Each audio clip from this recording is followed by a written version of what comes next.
Welcome back to another episode of the SEO Weekly, where queries are weird, advice is controversial, and everything depends. I'm your host, Garrett Sussman of iPullrank, and every week I cover everything going on in the world of SEO. We're talking blog posts, Google updates, podcasts, webinars, tool features, community, you name it, I'm on it. If you're into this stuff, please, as always, subscribe to the channel, share it on the socials, give me a like, give me a comment, let me know what you think. I appreciate your feedback. This week, not a ton of Google news, but a ton of news everywhere else. We have a fascinating deep dive post about AI content, why it might not actually be the threat that Google or SEOs might want you to think it is. We'll talk about the beautiful dumpster fire that is Twitter, a little on international SEO, a little bit on some link relevance studies, even a backlink cool new feature from SEMrush. I'm excited to dive in. Let's do it. Okay, so before we dive in, I don't usually do this, but I actually have an advertisement for y'all. So let me put on my best ad voice. I'm not great at this, but let's try it. Get your iPullrank keyword portfolio. When was the last time that your business researched, updated, and mapped out your keyword strategy? Pre-pandemic? Well, this isn't your typical keyword research. You'll receive far more than just a list of keywords and search volumes.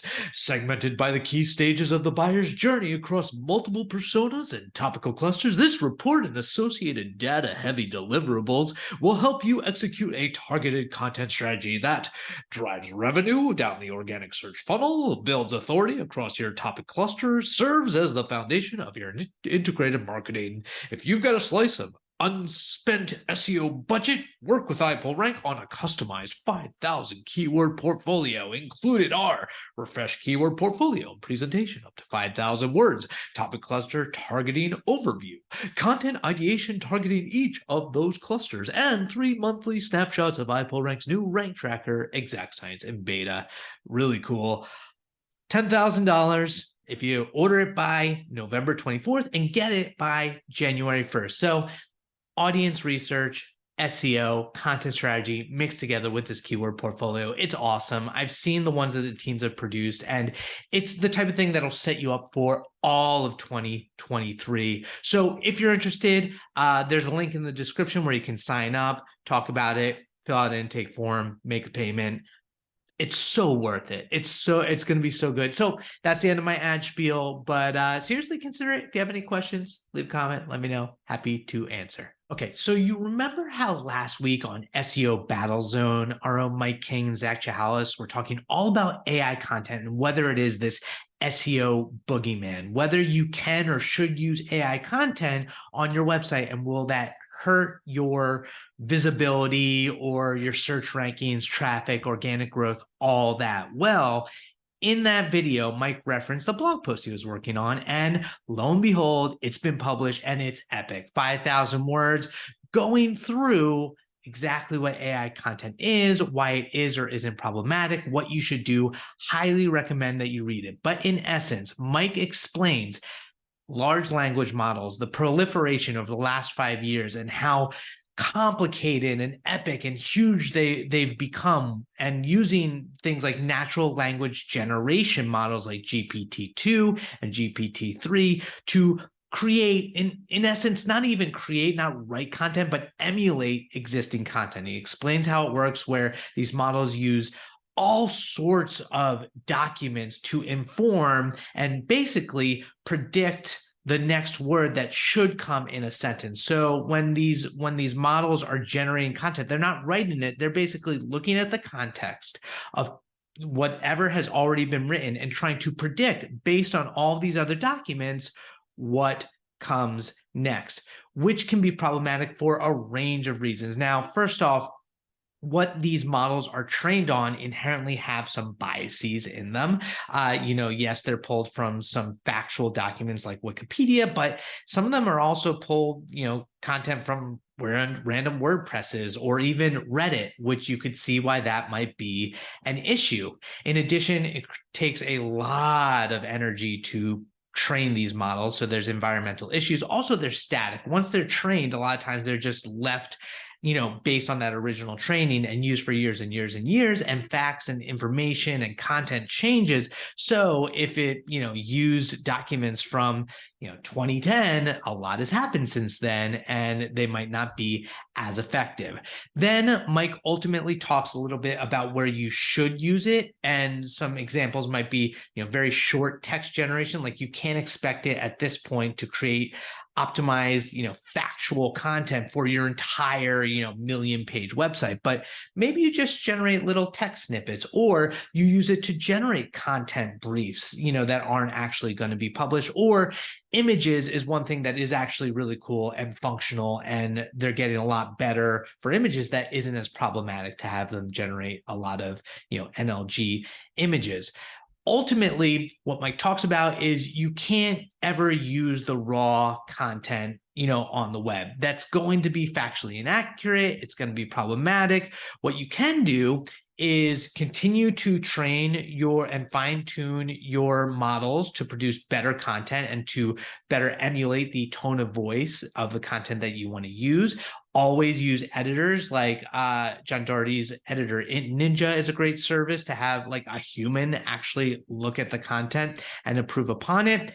He talks a little bit and got into it with Danny Sullivan and Glenn Gabe as to whether or not Google can identify AI content and whether that is, going to be something that's happening in the future. And ultimately, Mike showed in this example about it's very hard to detect AI content.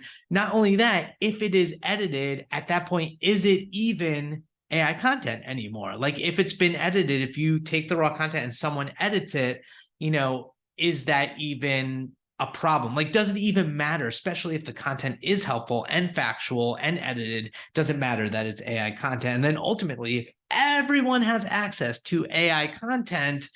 How are you going to rank what is the best? What's going to be that differentiation factor? Mike talks about that a little more in depth in the SEO Battle Zone episode. So check out the article, watch SEO Battle Zone. So many fascinating things when it comes to AI content. What do you think? Are you using it? Are you scared to use it? Do you think it will develop the technology more seamlessly in the future? I'd love to hear your thoughts. Leave a comment on that one. Couple other minor Google tidbits that came out last week. So first off, hat tip to Barry Schwartz on Search Engine Roundtable. Noticed a change all around documentation for saying that using JavaScript to insert links on your website is fine in the eyes of Google. You just want to follow the markup format that they recommend. Now, naturally, you don't want to do anything shady or malicious, like think you're using JavaScript to inject really malicious links. Like, that is obviously a problem. But, for the longest time, we've known that Google can crawl links via JavaScript. It's just that there hasn't been any like official explicit documentation on it. So if you have questions about that, check out that documentation. And then on the Google YouTube channel, Martin Splitt did a really cool new video all about the right to be forgotten. So, we're, especially in Europe, Google is providing the opportunity for just normal citizens to have information scrubbed from the internet by submitting a form. Created this cool interactive video game in a YouTube channel, as you can see, where what are the different situations where Google will abide by that right to be forgotten. Specific situations, you press like use your keyboard 1 or 2 to see if you get the right answer, but really cool.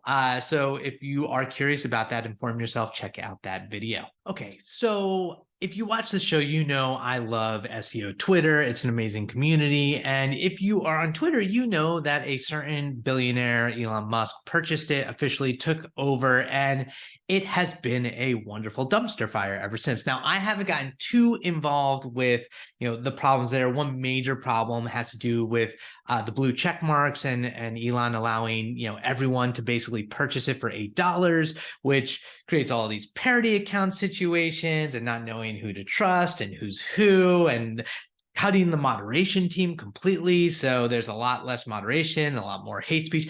It's a dumpster fire. And so naturally, there's a lot of talk if people are going to leave the social platform for other platforms. Now, personally, I don't see that happening. I think that people will continue, everything will stabilize at some point, and it doesn't really impact the SEO community for the most part. That said, as an alternative, Mastodon has become this very popular, decentralized, federated option, meaning it's not owned by any specific company. There's a bunch of different servers that are set up that are completely independent but can be connected. It feels Twitter-like. And so a shout out to J.R. Oakes of Locomotive and John Henshaw of Coywolf for kind of building up this community. JR created a SEO server that you can kind of as an access point. And then John Henshaw not only put kind of details on how to get involved in Mastodon and set it up, but also created an incredible list of federated SEOs, just a list of SEOs who produce content, give advice, engage with the community that are worth following on Mastodon. I am over there.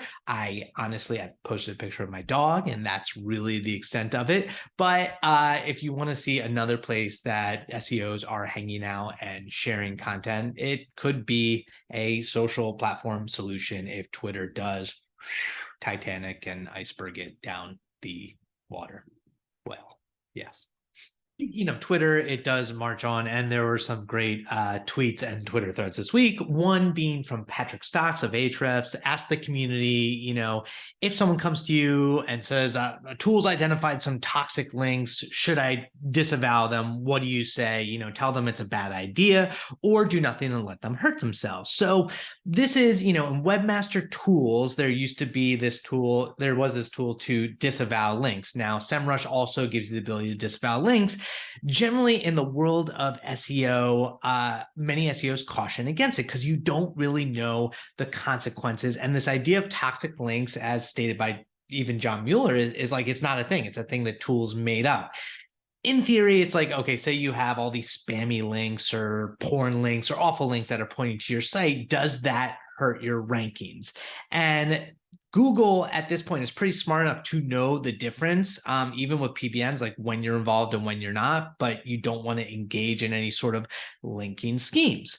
And so the idea of, accidentally being mistaken for doing a linking scheme is a reason to disavow links. Now, most SEOs say, let them hurt themselves. If you don't know what you're doing, you don't know what the unintended consequences are. Some people in the thread or in the replies kind of point out, okay, if you did get penalized and you're already getting hurt, maybe you look into it. But for the most part, it's not something you really want to mess with because ultimately it can do more damage. It's not going to help your rankings in any real capacity. So great question, interesting responses. The link to the thread or to the original tweet is in the description notes.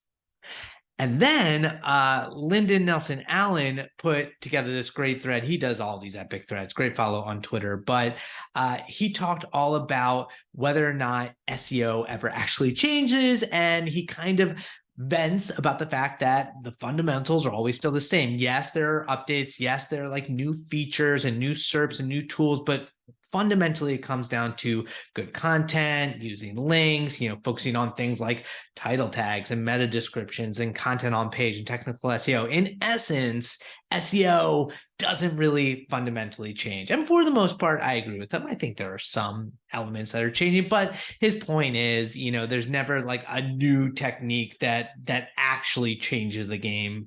For the most part, it's like old techniques that are remarketed or rediscovered, basically enhancements on existing ideas and concepts and tools. No fundamental change to the actual practice of SEO. So great Twitter thread for you to check out from him. And that's enough Twitter for the day. Last week, incredible, interesting social international SEO deep dive by Veruska and Canitano on the Wix blog. So Veruska, actually, I already did an interview with her for Rankable that'll be published in a few weeks, but she goes deep on the complexity around international SEO and localization, why you need to take into consideration so many aspects of keyword planning and then actual content creation that applies to a specific region with the nuances and the slang and the local flavor.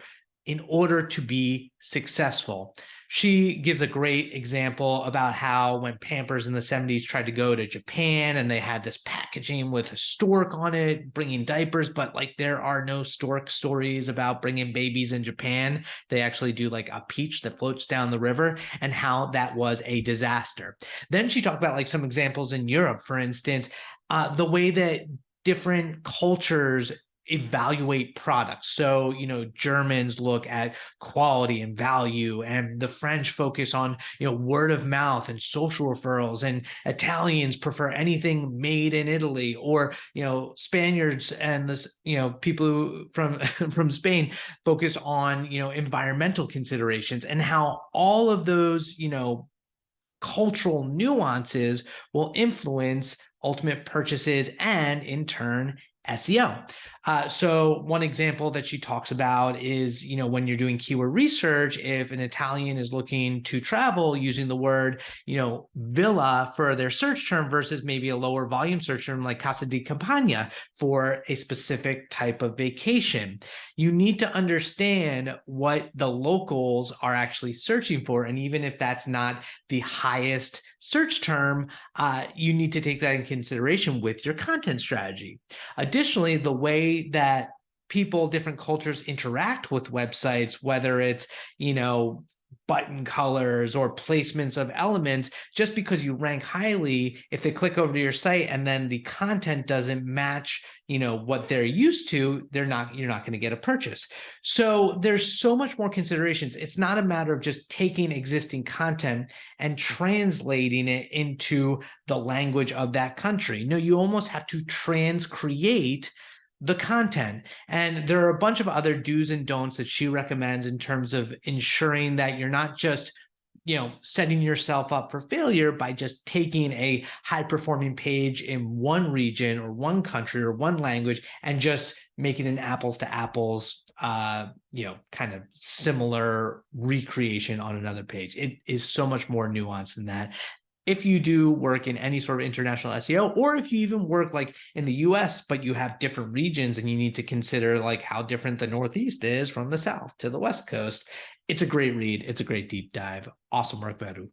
Okay, sometimes there are some very, very shady black hat SEOs out there in the world. And Bill Tolis identified this story, actually first reported by Security, about 15,000 sites hacked for this massive SEO campaign. In essence, what they did is through WordPress, using malicious code injection, they get people through a phishing scam, potentially, to redirect their websites to this Q&A forum. In theory, it is to get all these links and then boost their rankings so that they show up on page one, and in theory, I guess, could do another link scheme, phishing scam. Really shady stuff. You have to, always be cognizant of what you're downloading, especially on WordPress with a lot of security issues.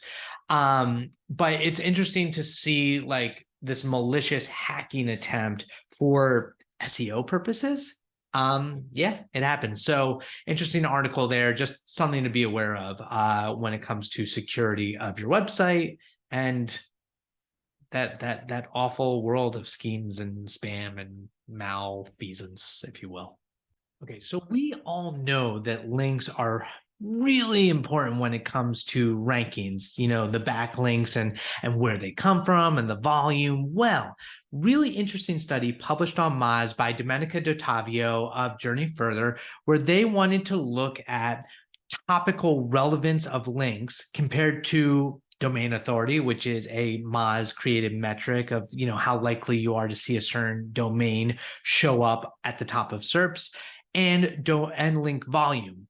So I appreciate Domenica pointed out that, correlation doesn't mean causation. And for this study, that is part of the methodology. It is showing the correlation, but looked at kind of 15 different sectors, specifically in like furniture and bathrooms, and looked to see if the topical link relevance was more important or correlated to a higher search ranking than domain authority and unique volume of linking domains.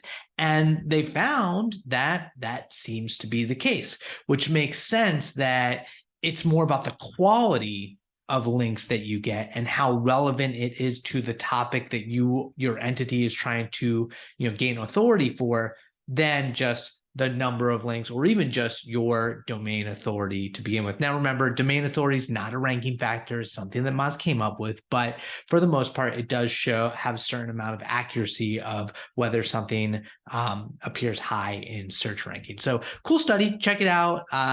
Topical link relevance. Something to pay attention to, especially with digital PR. So with all of the massive e-commerce updates and product review updates and new SERP enhancements and on-search e-commerce features, what does a modern e-commerce SEO strategy look like? Well, we have been blessed. Aleda Solis at the Ecommerce Summit produced this incredible presentation and shared her deck that's available for everyone. But basically, she put together building a modern day e-commerce SEO strategy. And as you'd expect, it is amazing. She dives into three main topics. One being how you should look at the SERP features and the intent to drive your actual content optimization and maximize visibility through the full search journey. So it takes into consideration awareness, familiarity, consideration, purchase, what those search queries look like tied to specific pages on your site, how when you look at the SERPs, you need to pay attention to whether it's like a product listing page or a buyer's guide, like she's kind of honked that horn, if you will, on how brands actually need to create buying guides. It can't just be publishers if they want to show up for certain SERPs, taking advantage of enhanced SERPs or like rich snippets or all the visual aspects of search. The second part, she talks about prioritizing SEO activities based on your e-commerce goals and impact and effort. So going into what is ultimately going to drive them down the funnel and make purchases. So investing your SEO in that capacity. And then finally, the SEO quality frameworks to avoid issues that hold execution back. So she creates a bunch of different workflows, flow charts, if you will, for how you can build out your SEO content, put into practice, what those project management look like across the board.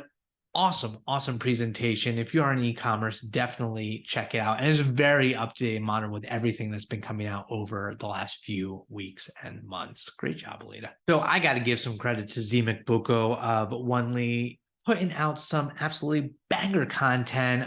Covered one a couple weeks ago. This week, published an experiment all about how it takes Google 9 times longer to crawl JavaScript content than HTML. Simple experiment. Basically, under subdomain had 2 folders. One had a few pages, like 9 pages of HTML content. The other one had vanilla JavaScript, so no major frameworks, just JavaScript created content, used AI generated content for the example, and found that it took Google 313 hours to get through, the 7 pages of the JavaScript folder, where it only took 36 hours to get through the HTML page. And so what he kind of concluded was that there's this rendering queue for the JavaScript pages. So for each page, Google would kind of pause before it jumped to the next page. So the delay was significantly longer. Basically, his takeaway is it makes another argument for using server-side, delivering of content in order to get it crawled faster if you want Google to discover pages on your site. Naturally, very popular pages will most likely be crawled faster, but it is a consideration. And keep your eyes peeled, because next week on Rankable, I am having Dan Reno of Botify, and we're going to talk all about dynamic rendering and some of the complexities and opportunities there. But Zemek, awesome experiment. Thank you for publishing it. If you're interested, definitely check it out. In the world of SEO tools, SEMrush released a very cool new visualization tool for your backlink network graph. So in essence, what it does is it shows you all the different websites that are linking to your site and then visually categorizes them. Bigger sites have more authority based on SEMrush's proprietary authority score. Green dots show that it is relevant to your topic and your niche. Red dots are, maybe remember that whole conversation about disallow from Patrick Stox? Well, maybe they're like spammy or toxic. Gray or completely like irrelevant to your topic. It's an interesting tool. Now it's not like the most innovative in the sense of I believe Majestic has something similar and there are a few other SEO tools have it as well, but it is extremely useful if you're already a SEMrush user. For instance, you could use it to look at your competitors' link profiles and analyze what are other topic related authority links that are linking to them that maybe you can work to try to get to link to you. So cool tool. Definitely worth trying out and paying attention to. Appreciate a good visualization tool that makes SEO work more easy and effective. So kudos to SEMrush for putting that out. Okay, somewhat SEO adjacent, but GA4, Google Analytics. They're sunsetting Universal Analytics at some point in 2023 that I believe it's in June. GA4 is going to be the default analytics of Google. If you haven't already installed it, do it yesterday, do it now, definitely get on top of that. But the two tools, UA and GA4, are not apples to apples, and that's created some issues for various folks. It's frustrating to learn a new tool, but you're going to have to. One big component, one issue that's come up is audiences. You have this great way to segment your audiences in Universal Analytics. However, because dimensions and metrics aren't exactly lined up, you can't easily take those audiences and move them over to GA4. That said, Google has released an audience migration tool that what it does is it lets you take your audiences from UA, ports it all over to a Google sheet where it identifies, which audiences will work because the metrics and the dimensions are the same and it's fine. Which ones have considerations that might not be compatible with GA4 and how you want to review and move forward. So at least you can get some of your audiences over more easily without having to completely recreate them. And for the ones that don't work, maybe you can tweak them so they are exactly what you're looking for. But something to pay attention to in terms of, if you're creating audiences around organic search and SEO, then being able to port those from UA to GA4 is at least a little bit easier now. And finally, in the world of Rankable, really fun podcast interview with Tori Gray of the Gray Dot Company, boutique SEO, technical SEO and consulting agency. Basically, Tori is awesome, producing all sorts of amazing content. We talked all about digital consumer data, right? So your audience research data, how it can be used for so much more than just SEO, and the opportunities that can be and insights that can be surveyed by SEOs within their own team. Tori has a lot of great ideas, the responsibility of the SEO, how long is data really even relevant for? We talked about all that and so much more. So check out that episode of Rankable. As you probably noticed, there was no episode of SEO Battlezone this week because Mike King has been working hard on his SEO book. I can't wait for that to be published. And next week, he is actually going to be at Barbados SEO as the keynote speaker. So keep your eyes peeled for that deck, and that replay will get to you because it's going to be a banger. I mentioned last week we have our doing SEO in a recession playbook by iPullrank. It's free. You can still download that. The link is in the descriptions. Remember, that is recession proof.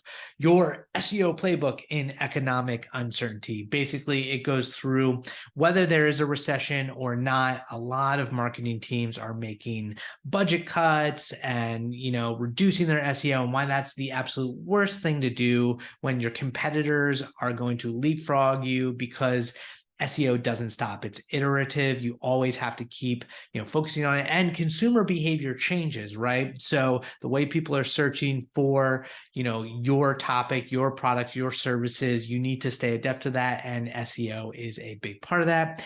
As mentioned, we have our keyword portfolio offer, up to 5,000 words through November 24th. To be able to get it January 1st, it's $10,000. After that, it's going to be $15,000, and then we'd be able to get it to you by January 20th. So you can sign up for that down there.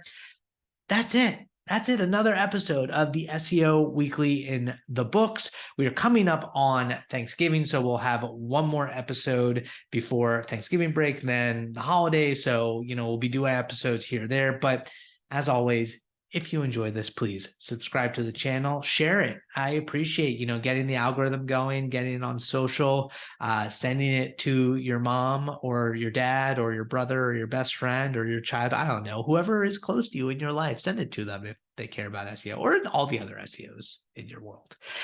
My name is Garrett Sussman of iPullrank. Thank you again for checking it out. I hope you have a great week, and we will see you next Monday. Peace.